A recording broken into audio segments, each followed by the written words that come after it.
What are the greatest supply chain innovations in history? Hi, this is Dan Gilmore from Supply Chain Digest and the Supply Chain Television Channel. Very pleased to be here with a video version of our top 10 supply chain innovations of all time. In determining our list of the top 10 supply chain innovations of all time, we had two criteria.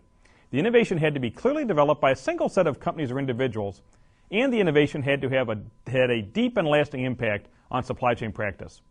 That left out a lot of candidates, especially in the technology areas, where innovations often came from a number of sources in an evolutionary kind of way, examples being things like supply chain network optimization or RFID. So with that intro, in reverse order, here is the Supply Chain Digest Top 10 Supply Chain Innovations. Number 10 on our list is Taylorism. In the late 1800s, the great Frederick Taylor takes the first really scientific approach to manufacturing. First, in the early 1880s, he invents the concepts of using time studies on the factory floor, and based on that work, the notion of standard times for getting specific tasks done. Later, Taylor develops the concept of incentive and piece rate pay systems, and Taylor's ideas were simply seminal and often controversial, and they dramatically influenced the practice of manufacturing over the next few decades, and really even to this very day. Number 9, 3M's Transportation Load Control Center. Yes, 3M was the first company to do it, with a man named Roy Majewski who was leading the charge. In about 1982, 3M, like every other company, had to leave transportation decisions to each plant and distribution center. Majewski came up with the idea to centralize transportation planning to look for network synergies.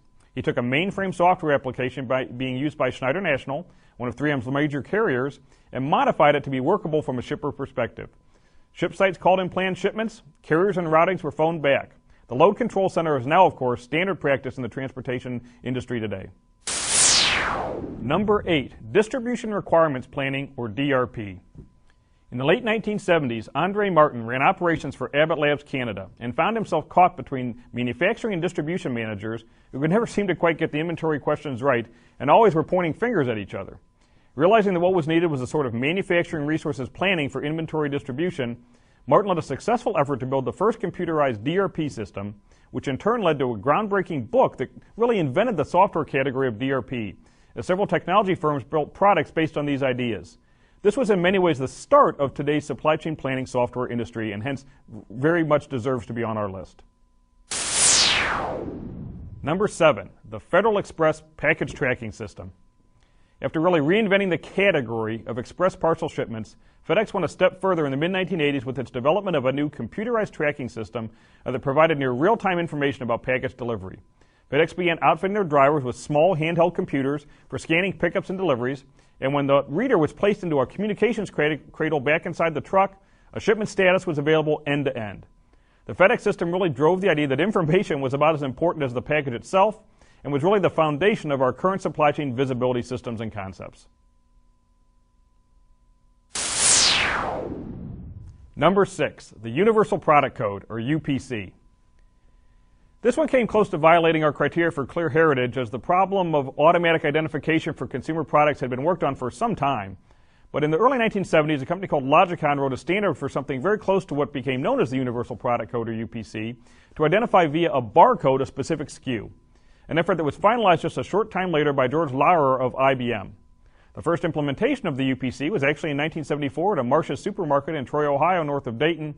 The invention really was a catalyst for the entire auto ID movement, forever changing supply chain practice and information flow. Okay, that's number 10 through 6. Before we get going for the top 5 innovations of all time, let's just hear a quick word from our sponsor.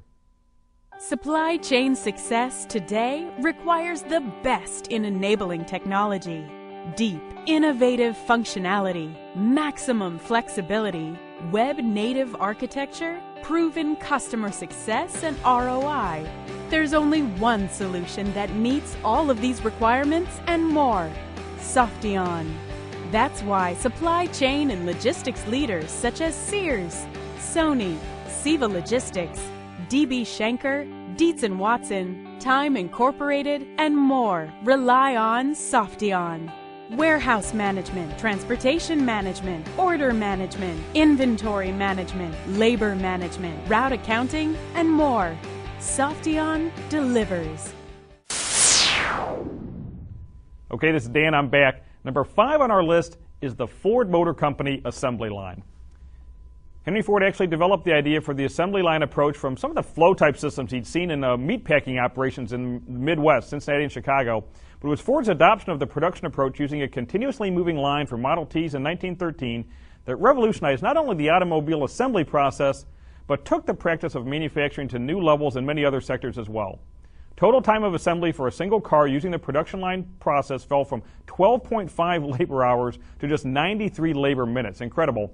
Ultimately making the cars affordable for the masses. And thus he not only changed supply chain, but really society as well. Number 4 on our list of supply chain innovations, economic order quantity, or EOQ. Economic order quantity, as many know, is a mathematical approach for determining the financially optimal amount of product to order from suppliers. It's based on inventory holding costs and ordering costs. The original concept is generally credited to a man named Ford Whitman Harris, a Westinghouse engineer. Here an article in about 1913, but it wasn't really until a much later article on the same subject, building on that, in the Harvard Business Review in 1934 by a man named R.H. Wilson, that the tool of EOQ really went mainstream into the business community. Of course, the formulas are still taught today everywhere in universities and other places, and are the basis for much supply chain decision making more than 70 years after EOQ was first developed. Okay, we're down to the final 3 supply chain innovations of all time. At the number 3 position is the ocean shipping container. And it's hard to imagine today, but until the mid-1950s, there was really no standard way to ship products on ocean carriers. And most goods were shipped on whatever container or platform the producer company deemed best. The result, of course, was terribly inefficient handling on both sides of the equation, poor space utilization on the cargo ships, high logistics costs for everybody. And Malcolm McLean, the legendary logistics entrepreneur and visionary, who invented the standard steel shipping container, first implemented in 1956 at the Port of New Jersey. I'm sure someone would have thought of the idea eventually, but it was McLean's invention that started the really explosion in global trade and was subject of a book not that long ago about the box that changed the world. Number 2, Procter & Gamble's continuous replenishment program. Until 1987 or so, order patterns in the consumer goods to retail supply chain were almost totally dependent on whatever the manufacturer or salesperson and the retail buyer decided between them. That's until Procter & Gamble bought a mainframe application from IBM for continuous replenishment, which had been deployed a handful of times in other markets, but then Procter & Gamble rewrote it for the consumer goods to retail industry. And as a result, dramatically changed that entire value chain by now driving orders based on DC withdrawals, sales data, and other factors. P&G had some success with the program at Schnucks Markets in St. Louis and then Kmart, but it was a legendary 1988 meeting between P&G's CEO and Sam Walton of Walmart that changed supply chain history, as a deep, continuous replenishment-based business strategy helped propel Walmart to retail dominance and provided the foundation for efficient consumer response, category management, continuous planning, forecasting, and replenishment, and a whole lot more in the consumer goods to retail value chain. And finally, drumroll please, the top supply chain innovation of all time. At number 1 in the top supply chain innovation of all time is the Toyota production system. When James Womack and several co-authors wrote The Machine That Changed the World in 1990, it was of course not an actual Toyota car that had such an impact, but rather the Toyota production system itself that was the foundation of the company's dramatic success across the globe. Pioneered by Toyota's Taiichi Ono and a few of his colleagues, TPS is not only the foundation for today's lean manufacturing and supply chain practices, but the concepts have penetrated virtually every area of business. TPS truly did change the world.